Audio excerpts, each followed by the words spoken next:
انتقال ہوا، bomb blast ہو گیا جلسے کے دوران، کئی علماء تو موقع پر شہید ہو گئے، علامہ احسان الہی ظہیر بھی بہت زیادہ زخمی ہوئے۔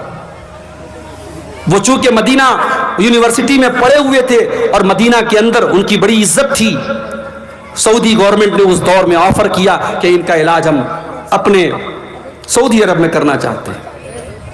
آنن فانن فلائٹ سے ان کو پاکستان سے سعودی عرب لے کے جایا گیا، ہاسپٹل میں ایڈمٹ کیا گیا، حملہ بہت خطرناک تھا، بم بلاسٹ کا معاملہ تھا۔ علامہ احسان الہی ظہیر رحمۃ اللہ علیہ بچ نہیں پائے اور سعودی عرب کے ایک ہاسپٹل میں ان کا انتقال ہو گیا۔ جنازے کی نماز مسجد نبوی کے امام نے پڑھائی اور مسجد نبوی کے اندر ان کا جنازہ رکھا گیا۔ کتنے مسلمان ہیں جن کی آرزو ہوتی ہے، جن کے دل کی تڑپ ہوتی ہے کہ مجھے مدینہ میں دفن کیا جائے، مدینہ میں میری جنازے کی نماز پڑھی جائے، مدینہ کے امام میری جنازے کی نماز پڑھائیں۔ او لوگوں، علامہ احسان الہی ظہیر کو دیکھو، انتقال ان کا پاکستان میں ہوتا ہے۔ سازش کرنے والوں نے، مرڈر کرنے والوں نے، حملہ کرنے والوں نے یہ سوچا بھی نہ ہوگا اللہ تعالیٰ اس مرد مجاہد کو اس پاک سرزمین پر پہنچا دے گا۔ انتقال ان کا سعودی عرب میں ہوتا ہے، ریاض کے ہاسپٹل میں ہوتا ہے، مسجد نبوی میں جنازے کی نماز پڑھی جاتی ہے، اور مسجد نبوی کے بغل میں جو بقیع کا قبرستان ہے جسے جنت البقیع بھی کہا جاتا ہے، اس قبرستان میں ہزاروں صحابہ کی قبریں ہیں۔ اس قبرستان میں حضرت علامہ احسان الہی ظہیر شہید کو دفن کیا جاتا ہے۔ اور آج بھی علامہ احسان الہی ظہیر کے دور میں تو یوٹیوب نہیں تھا نا، ان کی تقریریں دو چار ویڈیو آپ کو مل جائے گا، زیادہ تر ان کی تقریر کی آڈیو ملتی ہے، یا پھر ان کی تقریر کے انہوں نے جو تقریر کی تھی اس کو لوگوں نے کتابی شکل میں بنا دیا، اور آج بھی کتابیں موجود ہیں، اور جب پڑھو تو محسوس ہوتا ہے اللہ تعالیٰ نے اس مرد مجاہد کے اندر کتنی ہمت اور جرأت پیدا کی تھی، اور اللہ کے رسول سے یہ مرد مجاہد کتنی محبت کرتا تھا۔ ان الذين آمنوا وعملوا الصالحات سيجعل لهم الرحمن ودا۔ جو لوگ ایمان والے ہوتے ہیں، جو نیک عمل کرنے والے ہوتے ہیں، اللہ تعالیٰ ان کی محبت لوگوں کے دلوں میں ڈال دیتا ہے۔ تو اپنے پریتن کریں، کوشش کریں کہ ہم اللہ تعالیٰ کو کے محبوب اعمال کو ہم اپنے اندر پیدا کریں، ہم وہ چیزیں اپنے اندر پیدا کریں کہ اگر ہم ان چیزوں پر عمل کریں تو اللہ ہم سے محبت کرے، اور جب اللہ تعالیٰ ہم سے محبت کرے گا تو اللہ تعالیٰ دنیا میں بھی عزت دے گا اور آخرت میں بھی بہترین ٹھکانہ دے گا۔ تو بولیے آپ لوگ انشاءاللہ عمل کریں گے یا نہیں کریں گے؟ صرف ایک کان سے سننا نہیں ہے میرے بھائی، دوسرے کان سے اڑانا نہیں ہے، انشاءاللہ عمل کرنا ہے۔ اور آج کی تقریر میں ہم قرآن و سنت کی روشنی میں کچھ ایسی چیزوں کو دیکھیں گے جن کا نام لے کر کے اللہ نے کہا کہ ہاں ایسا کرنے والے سے ہم محبت کرتے ہیں، ایسا کرنے والے سے ہم محبت کرتے ہیں، ایسا کرنے والے سے ہم پیار کرتے ہیں۔ تو وہ چیز اگر ہم اپنے اندر پیدا کر لیں تو انشاءاللہ اللہ تعالی ہم سے بھی پیار کرے گا۔ تو آئیے شروع کرتے ہیں۔ قرآن کا دوسرا پارہ، وَلَا تُلْقُوا بِأَيْدِيكُمْ إِلَى التَّهْلُكَةِ، اے ایمان والو اپنے آپ کو ہلاکت میں مت ڈالو۔ آج کل ایک نعرہ چلتا ہے، my body is my choice, میرا جسم میری مرضی۔ ارے نہ جسم تیرا ہے نہ مرضی تیری چلے گی۔ عورت ایسا کپڑا پہن کر کے نکلتی ہے کہ اگر یہ کہا جائے کہ وہ عورت ننگی ہے تو غلط نہیں ہوگا۔ جسم پر دو چار دھاگے پڑے ہیں اور عورت گھوم رہی ہے، اور کوئی اگر اعتراض کرتا ہے تو کہتی ہے مائی باڈی مائی چوائس، میرا جسم میری مرضی۔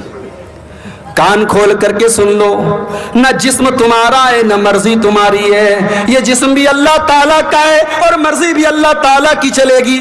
اسی لیے اسلام کے اندر سوسائڈ کرنا حرام ہے، آتم ہتیا کرنا حرام ہے، خودکشی کرنا حرام ہے۔ یہ زندگی اللہ کی امانت ہے اور اللہ تعالیٰ کی اجازت کے بغیر آپ کو کوئی ادھیکار نہیں ہے، آپ کو کوئی حق نہیں ہے کہ آپ اپنی زندگی کو ختم کریں۔ اب ہمارے جو بھائی بیڑی پیتے ہیں، ہمارے جو بھائی کھینی کھاتے ہیں، ہمارے جو بھائی سگریٹ پیتے ہیں، ہمارے جو نوجوان بھائی گٹکھا کھاتے ہیں، بڑے پریم سے، بڑے پیار سے، بڑی محبت سے کہنا چاہتا ہوں، فتویٰ اپنی جگہ ہے، علماء کے بیانات اپنی جگہ ہے، بس قرآن کی ایک آیت پڑھ رہا ہوں، وَلَا تُلْقُوا بِأَيْدِيكُمْ إِلَى التَّهْلُكَةِ، اللہ فرماتا ہے اے میرے بندو ایسا کوئی کام نہ کرو جس سے تم ہلاک ہو جاؤ، اپنے آپ کو ہلاکت میں نہ ڈالو، اپنی جان کو برباد نہ کرو۔ اے گٹکا کھانے والے، تیرے گٹکے کے پیکٹ پر لکھا ہے ٹوبیکو کازز کینسر، سگریٹ پینے والے تیرے سگریٹ کے پیکٹ پر لکھا ہے ٹوبیکو کازز کینسر، ٹوبیکو کے استعمال سے، تمباکو کے استعمال سے کینسر ہوتا ہے۔ اور ہم نے دیکھا ہے کتنے پان کھانے والے، کتنے سگریٹ پینے والے، کتنے بیڑی پینے والے جب کینسر کے مریض ہو گئے 2-4 مہینے تڑپتے رہے، پھر بڑی بری موت وہ مر کر کے اللہ کے ہاں چلے گئے۔ میرے پیارے ساتھیوں، ایسی کوئی چیز مت کھاؤ، ایسا کوئی کام نہ کرو جس کی وجہ سے تم اپنے شریر کو برباد کر رہے ہو، اپنی کڈنی کو برباد کر رہے ہو، اپنے پھیپھڑے کو برباد کر رہے ہو۔ وَلَا تُلْقُوا بِأَيْدِيكُمْ إِلَى التَّهْلُكَةِ، اللہ فرما رہا ہے اپنے آپ کو ہلاکت میں مت ڈالو۔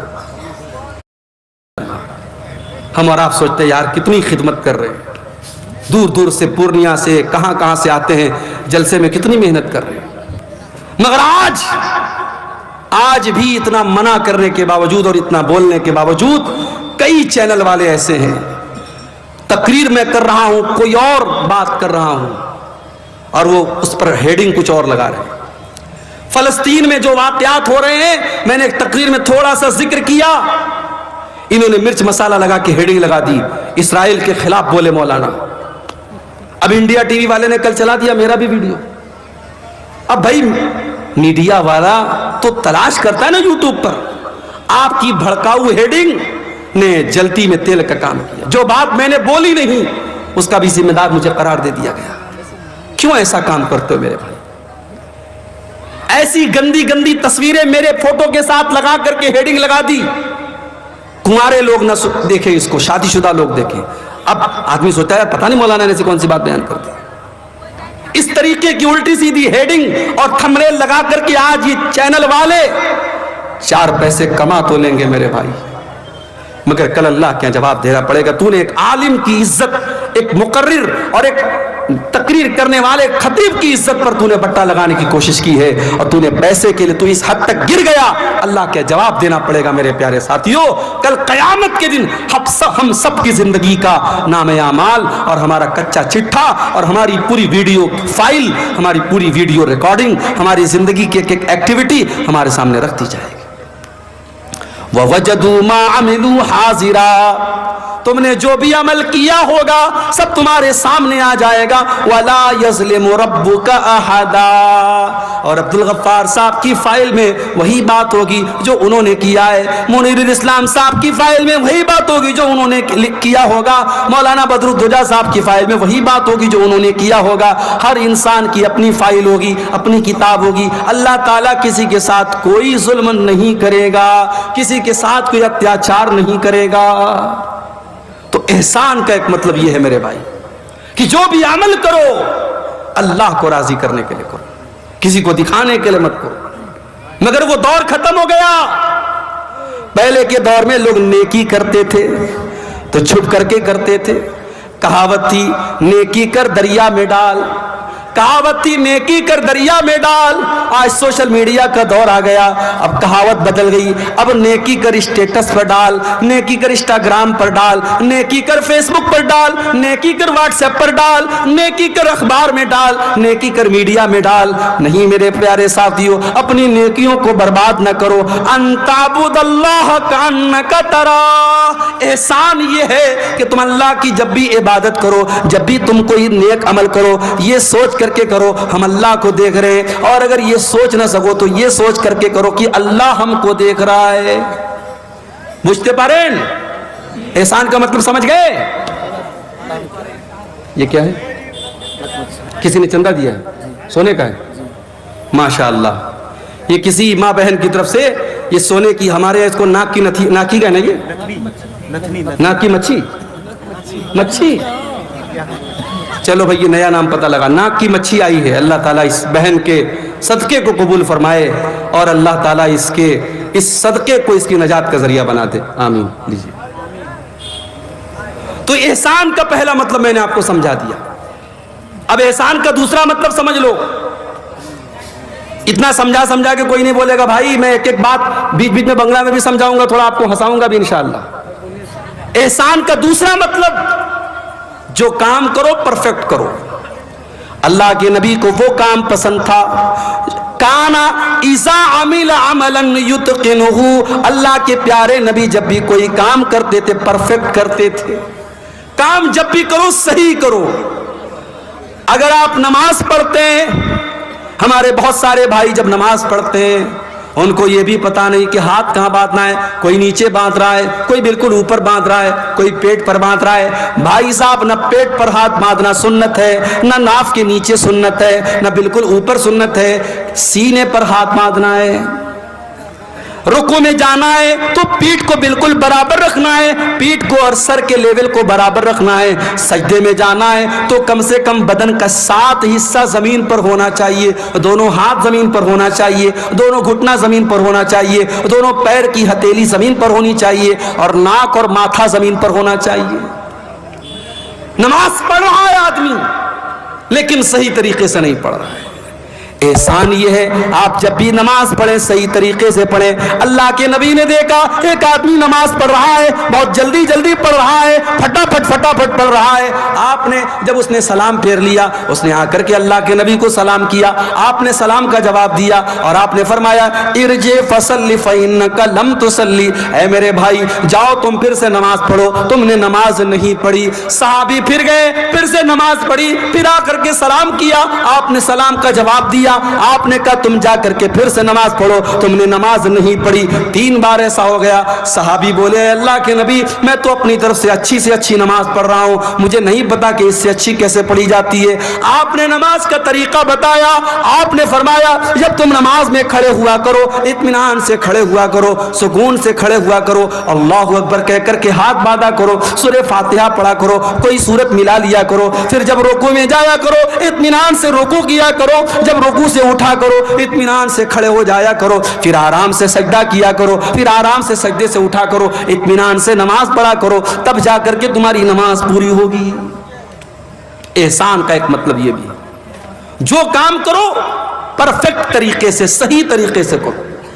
یہاں تک کہ جب آپ جانور کے گردن پہ چھری چلا رہے ہو، اللہ کے نبی فرماتے ہیں اذا قتلتم فاحسنوا القتل واذا ذبحتم فاحسنوا الذبح، جب تم اپنے جانوروں کو ذبح کرو تو صحیح طریقے سے ذبح کرو، اس کا طریقہ سمجھ لو کہ کہاں پہ چھری رکھنا ہے، کون سی رگ کو کاٹنا ہے، کب کاٹنا ہے۔ جب ذبح کرو تو صحیح طریقے سے ذبح کرو، اپنی چھری کو تیز کر لیا کرو، چھری ایسی نہ ہو کہ بیچارہ جانور تڑپ تڑپ کر کے مرے، چھری اتنی تیز ہو کہ ایک بار چھری چلاؤ اور جانور کی جان نکل جائے، چھری کو پہلے سے تیز کر لو تاکہ اپنے جانوروں کو آرام پہنچاؤ۔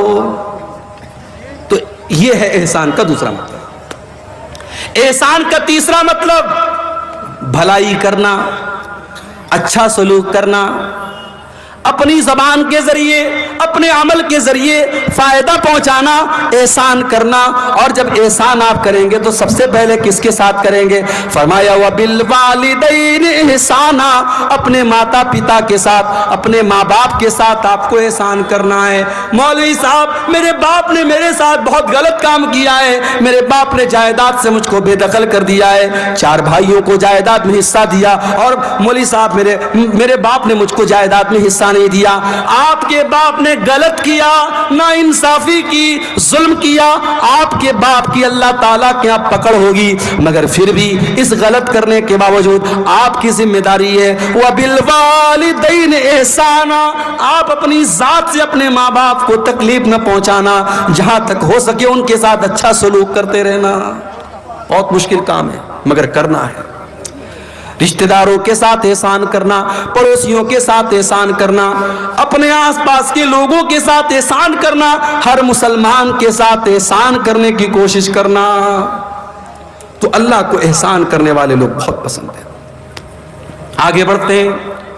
دوسری چیز جو اللہ تعالیٰ کو بہت پسند ہے، بَلَا مَنْ أَوْفَى بِعَهْدِهِ وَاتَّقَى، جو انسان اپنے وعدے کو پورا کرتا ہے اور اللہ سے ڈرتا ہے، متقی بن جاتا ہے، تقوی والا بن جاتا ہے، وہ کان کھول کر کے سن لے، فَإِنَّ اللَّهَ يُحِبُّ الْمُتَّقِينَ، اللہ تعالیٰ کو تقوی والے لوگ بہت پسند ہیں۔ تقوی کس کو کہتے ہیں؟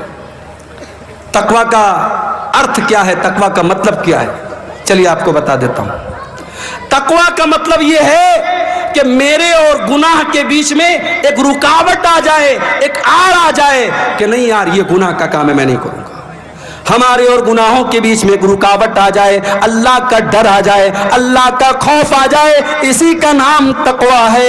اللہ کے نبی ایک واقعہ بیان فرماتے ہیں کہ 3 دوست تھے جو ایک مرتبہ سفر پہ جا رہے تھے، راستے میں بارش ہونے لگی، پہاڑ کے اوپر تینوں چڑھ گئے، ایک گفا تھی، ایک غار تھا، تینوں غار کے اندر داخل ہو گئے۔ اچانک ایک بہت بڑا سا پتھر آیا اور غار کا منہ بند ہو گیا، تینوں غار کے اندر قید ہو گئے۔ اب تینوں نے آپس میں مشورہ کیا کہ ہم لوگ تو بہت بڑی مصیبت میں پڑ گئے، اب چلو ہم لوگ اللہ تعالیٰ سے کوئی دعا کرتے ہیں، کوئی ایسا عمل اللہ تعالیٰ کے سامنے بیان کرتے ہیں جو عمل ہم نے اللہ تعالیٰ کو خوش کرنے کے لیے کیا تھا، ہو سکتا ہے کہ اللہ تعالیٰ ہمارے اس عمل کے بدلے ہماری مصیبت ختم کر دے۔ پتہ یہ چلا زندگی میں کچھ نیکیاں ایسی کر کے رکھو کہ جو صرف آپ کو پتا ہو اور اللہ کو پتا ہو۔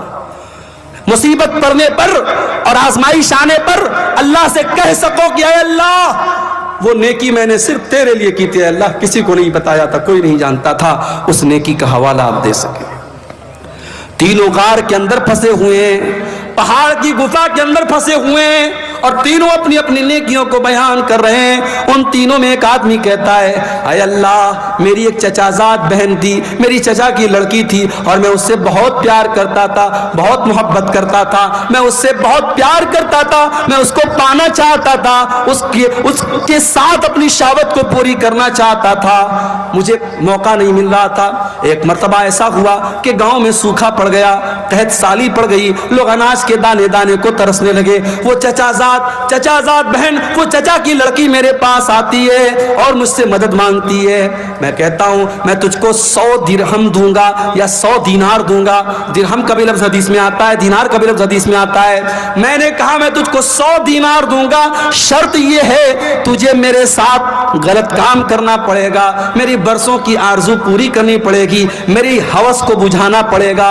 اے اللہ وہ مجبور اور بےکس لڑکی حالات سے مجبور ہو کر کے میرے ساتھ اس غلط کام کے لیے تیار ہو جاتی ہے، اور جب وہ ٹائم آتا ہے، جب وہ وقت آتا ہے جب میں اس کے ساتھ بدکاری کرنے والا تھا، غلط کام کرنے والا تھا، زناکاری کرنے والا تھا، عین موقع پر اس لڑکی کی زبان سے ایک لفظ نکلتا ہے، وہ کہتی ہے اتق اللہ اتق اللہ، اے فلاں بن فلاں، اے میرے چچا کے بیٹے اللہ سے ڈر، ولا تفض الخاتم الا بحقہ، جس چیز کو تجھے ادھیکار نہیں ہے استعمال کرنے کا اس چیز کو تو استعمال نہ کر، جس چیز پر تیرا حق نہیں ہے اس چیز پر تو اپنا حق استعمال نہ کر۔ اے اللہ جب تیرا نام میں نے اس لڑکی کے منہ سے سنا میں ڈر گیا، میں نے فوراً اپنا ارادہ چینج کر دیا، میں نے اس کو پیسہ بھی دے دیا، میں نے دینار بھی دے دیا اور اپنے غلط کام سے میں نے توبہ کر لی۔ اے اللہ اگر یہ سچا عمل میں نے تیرے ڈر سے کیا ہے، اے اللہ ہماری مصیبت کو دور کر دے۔ لمبی حدیث ہے، تینوں نے دعا کی، اللہ تعالیٰ نے مصیبت کو دور کر دیا۔ میرے پیارے ساتھیوں تقوی اسی کا نام ہے، تقوی اسی کا نام ہے۔ ہمارے اور اللہ کی نافرمانی کے بیچ میں اور گناہ کے بیچ میں ایک بیریئر آ جائے، ایک رکاوٹ آ جائے، ایک دیوار کھڑی ہو جائے، اسی دیوار کا نام تقوی ہے۔ اسی لیے بہت بڑے امام پیدا ہوئے ہیں، حضرت امام طلق بن حبیب۔ امام طلق بن حبیب کہتے ہیں تقوی کا مطلب اور تقوی کا ارتھ بتاتے ہوئے کہتے ہیں کہ تقوی یہ ہے کہ تم کوئی نیکی کا کام کرو اللہ تعالیٰ کی روشنی میں کرو، اللہ کی روشنی میں تم نیکی کا کام کرو اور اللہ کے ڈر سے، اللہ کو راضی کرنے کے لیے کرو، اور کسی گناہ سے بچو تو اللہ کے ڈر سے بچو اور اللہ کی طرف سے روشنی میں، اللہ کی روشنی میں اس گناہ سے بچ جاؤ۔ اور حضرت ابو ہریرہ اور بعض روایات میں حضرت عمر کا نام آتا ہے کہ حضرت عمر فاروق نے حضرت ابی بن کعب سے پوچھا تھا کہ اے ابی بن کعب تقوی کس چیز کا نام ہے؟ حضرت ابی بن کعب بھی صحابی ہیں، حضرت عمر بھی صحابی ہیں، صحابی سے پوچھ رہے ہیں کہ تقوی کس چیز کا نام ہے؟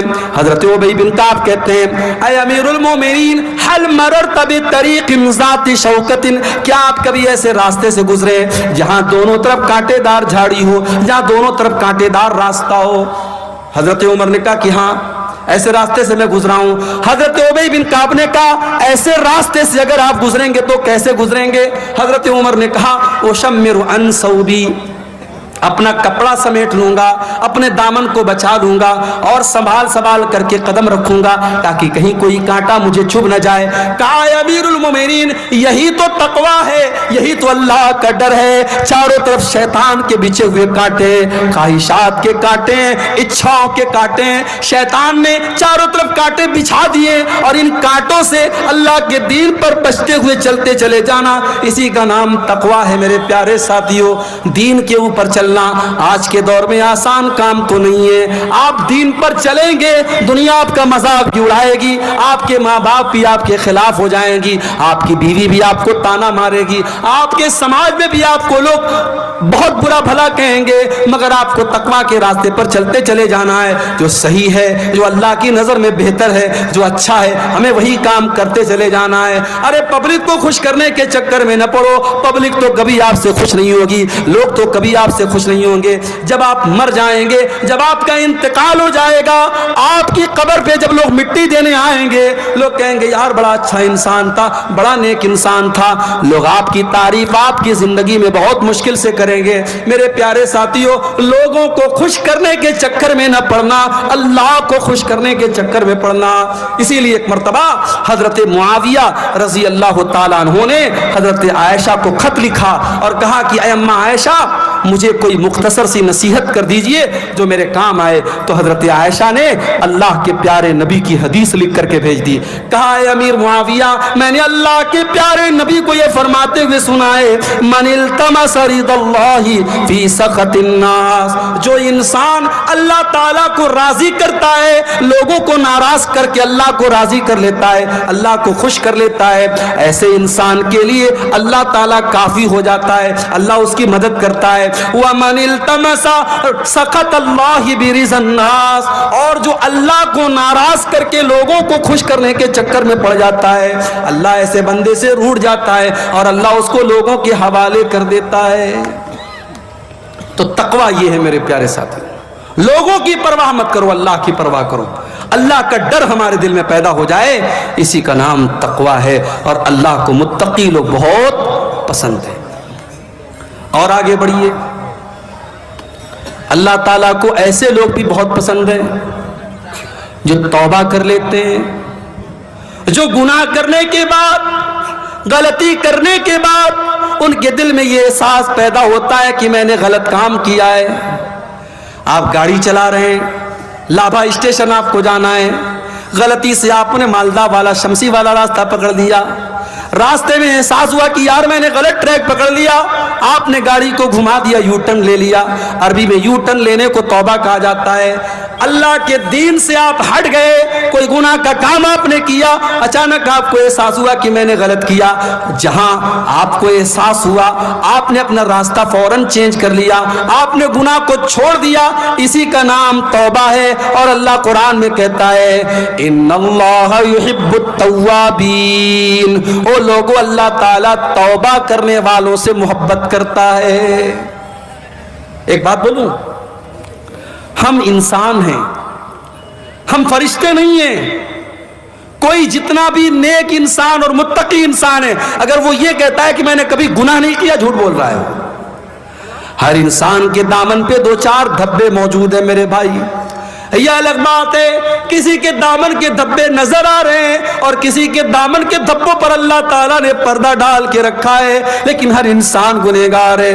گناہ کا ہونا یہ بڑی بات نہیں ہے، گناہ کا ہو جانا یہ کوئی بہت بڑی بات نہیں ہے۔ گناہ کے ہونے کے بعد دل میں اگر یہ فیلنگ آ رہی ہے، یہ احساس ہو رہا ہے کہ ہم نے غلط کام کیا ہے اور آدمی توبہ کر لیتا ہے، تو ایسے لوگوں اللہ تعالیٰ کیا کامیاب ہو جائیں گے۔ اللہ نے فرمایا والذین اذا فعلوا فاحشة او ظلموا انفسهم ذکروا اللہ میرے نیک بندے وہ ہیں، میرے جنتی بندے وہ ہیں جب ان سے کوئی غلط کام ہو جاتا ہے، کوئی گناہ کا کام ہو جاتا ہے، جب وہ اپنی جان کے اوپر ظلم کر لیتے ہیں، ذکر اللہ، وہ اللہ تعالیٰ کو یاد کرتے ہیں، فاستغفروا لذنوبہم، اور اپنے گناہ کی معافی مانگتے ہیں، اللہ سے اپنے گناہ سے توبہ کرتے ہیں، استغفار کرتے ہیں، وَمَن يَغْفِرُ الذُّنُوبَ إِلَّا اللَّهُ، اور اگر اللہ تعالیٰ معاف نہیں کرے گا تو کون کرے گا؟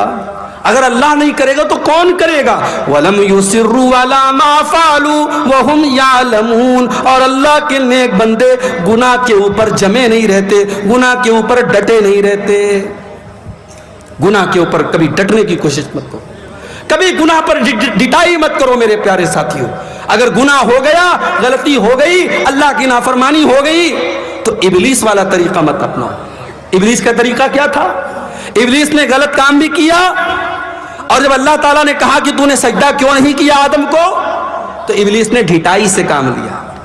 ابلیس نے کہا میں کیوں سجدہ کروں، میں بہتر ہوں آدم سے، تو نے آدم کو مٹی سے بنایا، مجھے آگ سے بنایا، میں کیوں سجدہ کروں آدم کو۔ ابلیس نے گناہ بھی کیا، اور گناہ کرنے کے بعد اپنے گناہ کی دلیل بھی دینے لگا، اور گناہ کے اوپر ڈٹ گیا۔ ابلیس کا طریقہ مت اپنائیے، آدم کا طریقہ اپنائیے۔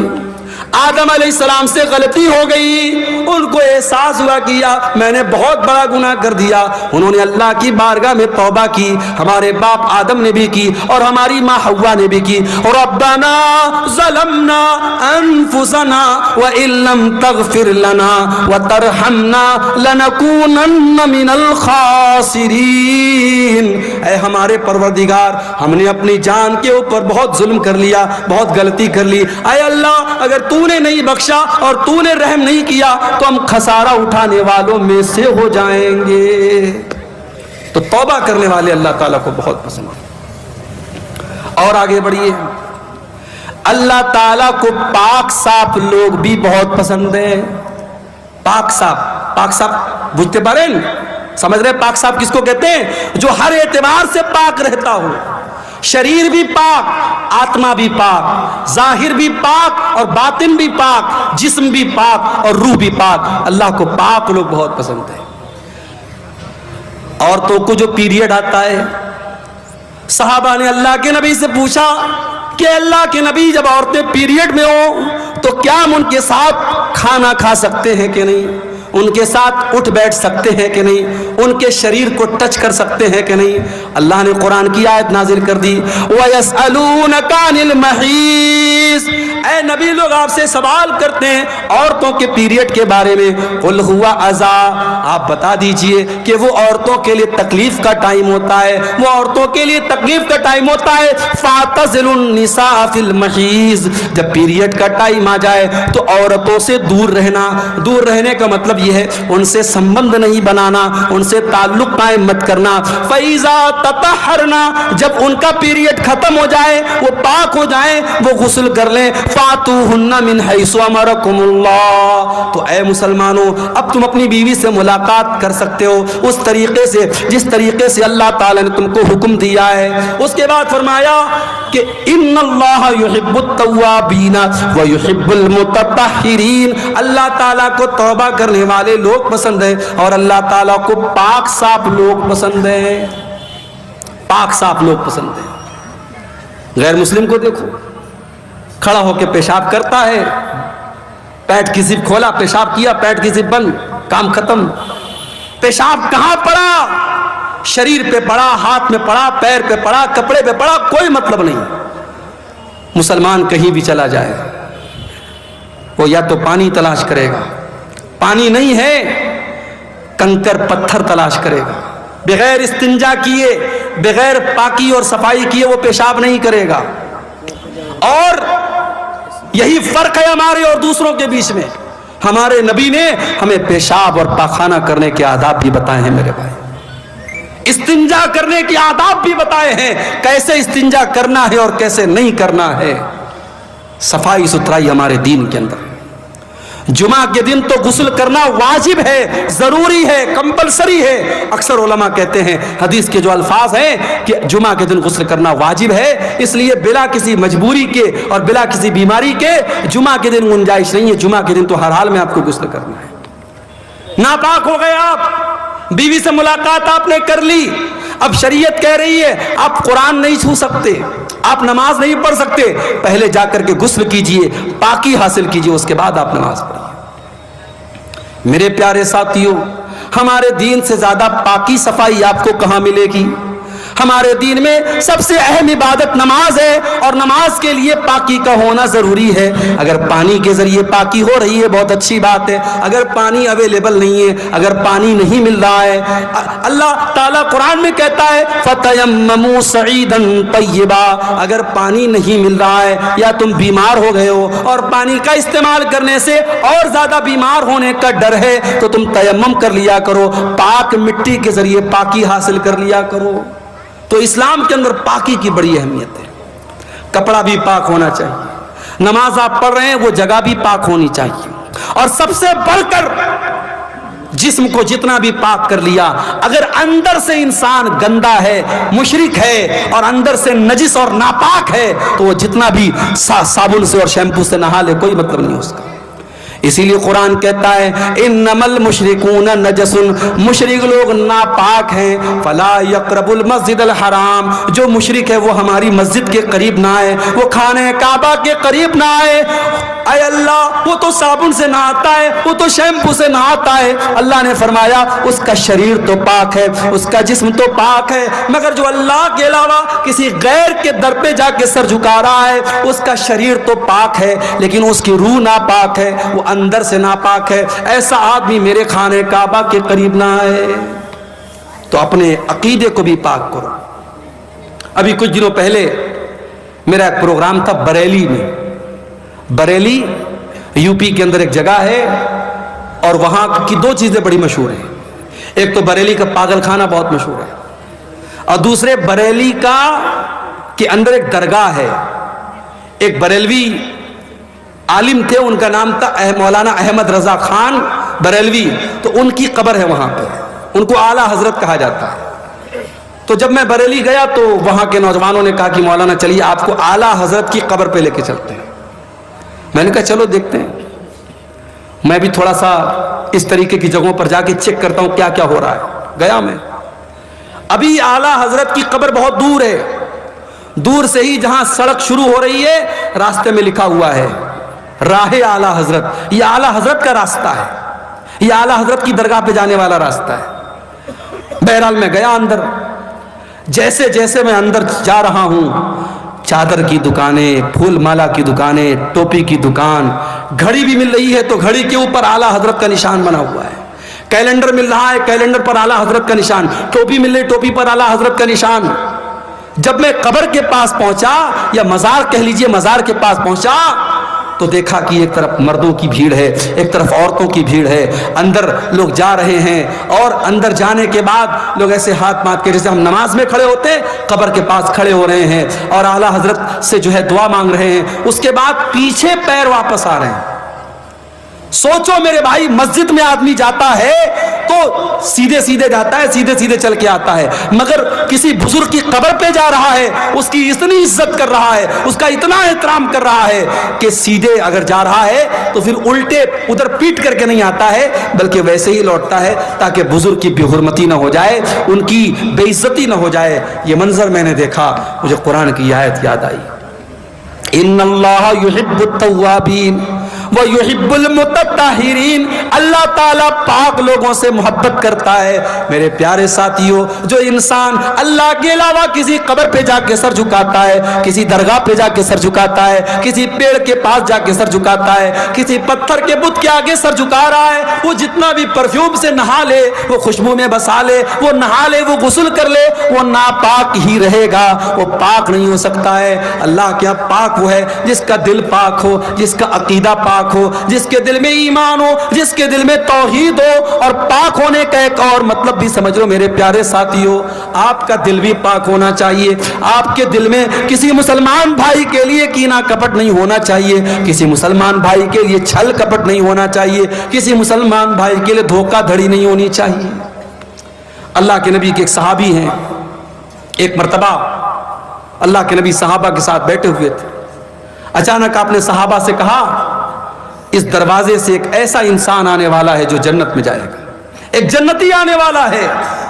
صحابہ نے اپنی نظریں دروازے کی طرف ٹکا دی، دیکھے کون آ رہا ہے۔ صحابہ نے دیکھا کہ ایک انصاری صحابی وضو کر کے چلے آ رہے ہیں اور داڑھی سے وضو کا پانی ٹپک رہا ہے اور ہاتھوں میں جوتا چپل لے کے چلے آ رہے ہیں۔ صحابہ نے سوچا چلو ہوگی ان کے اندر کوئی خاص بات۔ دوسرا دن پھر آیا، پھر اللہ کے نبی نے فرمایا ایک جنتی آدمی آنے والا ہے۔ وہی سیم صحابی اسی سیم کنڈیشن میں ہاتھوں میں جوتا چپل لے کے اور وضو کر کے چلے آ رہے ہیں، داڑھی سے وضو کا پانی ٹپک رہا ہے۔ 3 دن تک لگاتار ایسا ہوتا ہے۔ ایک صحابی کہتے ہیں میں پتہ لگانے کے لیے اس انصاری صحابی کے پیچھے پیچھے گیا۔ جب وہ اپنے گھر میں جانے لگے میں نے کہا میرے انصاری بھائی میرے باپ سے جھگڑا ہو گیا ہے اور میں نے قسم کھائی ہے میں 3 دن تک اپنے باپ کے گھر میں نہیں جاؤں گا۔ اے میرے انصاری بھائی کیا 3 دن تک آپ مجھے اپنا مہمان بنا لیں گے؟ کیا اپنے ساتھ اپنے گھر میں رکھیں گے؟ انصاری صحابی نے کہا کوئی بات نہیں، آپ 3 دن تک میرے مہمان بن جائیے۔ میری پیاری ماں بہنوں، آج گھر میں مہمان آتا ہے، بہت ساری عورتوں کے پیشانی پر بل پڑ جاتا ہے، بہت ساری عورتوں کے ماتھے پر بل آ جاتا ہے، یہ مہمان کہاں سے آ گئے، یہ مصیبتیں کہاں سے آ گئیں۔ شاعر کہتا ہے اللہ میرے رزق کی برکت نہ چلی جائے، اللہ میرے رزق کی برکت نہ چلی جائے، 2 روز سے گھر میں کوئی مہمان نہیں ہے۔ مہمان برکت لے کے آتا ہے۔ مہمان اگر آپ کے گھر میں آیا ہے اس کی بے عزتی نہ کرنا، اس کی توہین نہ کرنا، اس کی خدمت میں کمی نہ کرنا۔ اگر کرو گے تو یہ بھی ایمان کی کمی کی نشانی ہے۔ انصاری صحابی نے ایک بار جا کر کے اپنی بیوی سے نہیں پوچھا کہ کھانا بنا ہے کہ نہیں بنا ہے، کتنا بنا ہے، اناج گھر میں ہے کہ نہیں، تیل گھر میں ہے کہ نہیں۔ صحابہ کرام کے مکانات بڑے چھوٹے چھوٹے تھے مگر دل بہت بڑا تھا۔ انصاری صحابی نے 1 منٹ سوچے بغیر کہا کہ اے میرے بھائی کوئی بات نہیں، آپ آ جائیے میرے گھر میں، آپ مہمان بن جائیے۔ صحابی گئے، 3 دن تک انصاری صحابی کے گھر میں رہے اور 3 دن جب انہوں نے گزارا تو دیکھا کہ جتنی نماز ہم پڑھتے ہیں وہ بھی پڑھتے ہیں، جتنی نیکی ہم کرتے ہیں وہ بھی کرتے ہیں، کوئی خاص بات نہیں ہے، کوئی اسپیشل بات نہیں ہے۔ جب 3 دن گزر گیا انہوں نے کہا کہ میرے انصاری بھائی دیکھیے میرا مقصد یہ جاننا تھا کہ آپ کے اندر ایسی کون سی اسپیشل چیز ہے کہ اللہ کے نبی نے آپ کو لگاتار 3 دن تک جنتی کہا ہے۔ میں نے 3 دن تک آپ کے گھر میں رہ کر کے دیکھا آپ کے اندر کوئی اسپیشل چیز تو مجھے نظر نہ آئی، اب آپ بتا دیجئے کون سی خاص بات آپ کے اندر ہے۔ انصاری صاحبی نے کہا دیکھو میرے بھائی میرے اندر ایسی کوئی خاص بات نہیں ہے، جو ہے وہ تم نے دیکھ لیا، لیکن ایک چیز میرے اندر ہے، لا اجد فی قلبی غشا لأحد من المسلمین، میں اپنے دل میں کسی مسلمان کے ساتھ فراڈ نہیں رکھتا، اپنے دل میں کسی مسلمان کے لیے کینہ نہیں رکھتا، کسی مسلمان کے لیے چھل کپٹ نہیں رکھتا، ولا احسد احدا علی نعمت، اور اگر میرے کسی مسلمان بھائی کو اللہ تعالیٰ نے کسی نعمت سے نوازا ہے، پیسہ دے دیا، دولت دے دیا، عزت دے دیا، شہرت دے دیا، میں کسی مسلمان سے حسد نہیں کرتا۔ آج سماج کو دیکھ لو، بھائی بھائی سے حسد کر رہا ہے، بھائی بھائی سے حسد کر رہا ہے، پڑوسی پڑوسی سے حسد کر رہا ہے، ساڑو ساڑو سے حسد کر رہا ہے، رشتہ دار سے حسد کر رہا ہے۔ میرے پیارے ساتھیوں، اللہ تعالیٰ کو پاک صاف لوگ پسند ہیں۔ اگر آپ چاہتے ہیں اللہ آپ سے محبت کرے، اپنے دل کو چھل کپٹ سے پاک کر لو، اپنے دل کو حسد سے پاک کر لو اور آگے بڑھیے۔ اللہ کو ایک اور چیز بہت پسند ہے، اور وہ چیز کیا ہے؟ وہ چیز ہے توکل کرنا، اللہ کے اوپر وشواس کرنا، اللہ کے اوپر بھروسہ کرنا۔ اللہ نے فرمایا فَإِذَا عَزَمْتَ فَتَوَكَّلْ عَلَى اللَّهِ إِنَّ اللَّهَ يُحِبُّ الْمُتَوَكِّلِينَ۔ اے نبی جب آپ کسی کام کا فیصلہ کیجئے تو اللہ کے اوپر بھروسہ کر لیجئے، اللہ تعالیٰ کو ایسے لوگ پسند ہیں جو اللہ کے اوپر بھروسہ کرتے ہیں۔ آپ لوگ کرتے ہیں کہ نہیں بھروسہ اللہ تعالیٰ کے اوپر؟ بولیں بھائی، کرتے ہیں آپ؟ چلیے ایک حدیث سناتا ہوں آپ کو، پتہ لگ جائے گا کتنا کرتے ہیں آپ۔ بخاری شریف کی روایت ہے، اللہ کے نبی کہتے ہیں کہ مجھے دکھایا گیا میری امت کا منظر، میں نے آسمان میں دیکھا بہت بڑی بھیڑ مجھے نظر آئی، میں نے سمجھا یہ میری امت کے لوگ ہیں، مجھے بتایا گیا کہ یہ موسیٰ علیہ السلام کی قوم کے لوگ ہیں۔ پھر اس کے بعد میں نے اور دیکھا آسمان کے اوپر